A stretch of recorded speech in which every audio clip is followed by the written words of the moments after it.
سلامونه. څنګه کولی شو چې په آی بیټ کې اکاونټ جوړ کړو؟ نو په آی بیټ یوه غوره صرافي ده. ډېر ښه کوینونه دلته لیست دي چې نورو صرافیو کې نشته.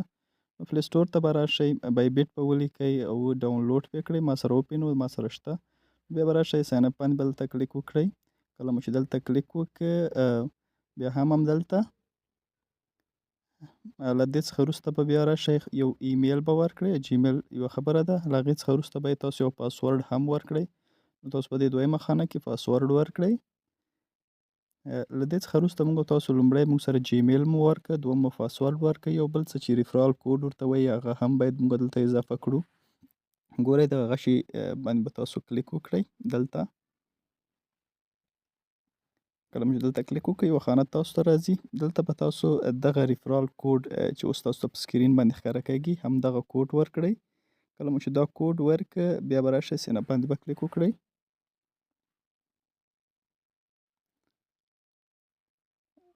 کله چې ساین اپ باندې کلیک وکړو ګورئ موږ تاسو اکاونټ دلته وریفای یعنې زموږ ستاسو هغه جیمیل چې لومړی مو جیمیل ورکړی و هغه جیمیل ته یو شپږ شماره یا شپږ عدده کوډ ځي، هغه به راوړئ دلته به یې پیسټ کړئ یا هم اوبې لیکئ.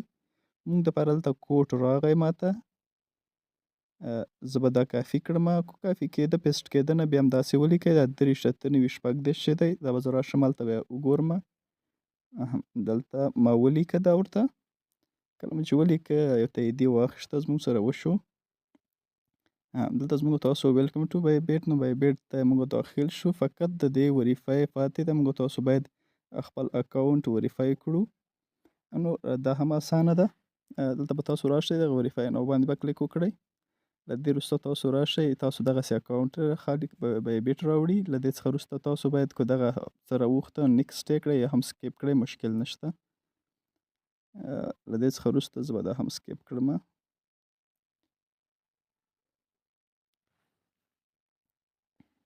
ګورئ تاسو به راشئ دلته خپل اکاونټ باندې به دلته کلیک وکړئ. دلته مو چې کلیک وکړ دلته به خپل اکاونټ وریفای کړئ. دا هم دغه لیټر باندې کلیک وکړئ. دلته موږ تاسو ګوره لومړی زموږ تاسو اکاونټ تر اوسه نه دی وریفای شوی، فقط موږ تاسو یو جیمیل له لارې راغلی یو، باید اکاونټ وریفای کړو. دلته وګورو نه دی شوی، نو دلته موږ تاسو راځو په وریفای نو باندې کلیک کړو. کله مو چې دلته کلیک وکړه هم وریفای نو. بل ته لومړی کې موږ تاسو سره که هر ملک کې ویاستئ تاسو هماغه انتخاب کړئ. افغانستان کو نه لومړی کې افغانستان او هر ملک چې تاسو یاستئ. بیا دویم آی ډي کارت یعنې کمپیوټري تذکیره، بل پاسپورټ که تاسو لرئ خو باید ریلي کافي نه وي تذکیره یو که پاسپورټي.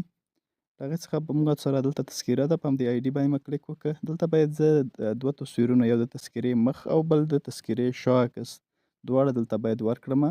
کله مو تذکیره ښه منظم چوکاټ کې راغی یو عکس تر وباسئ. له دې څخه وروسته به تاسو راشئ دا تذکیرې مخ شو، بیا د دې څخه وروسته د تذکیرې بل مخ ته هم باید دلته ورکړئ.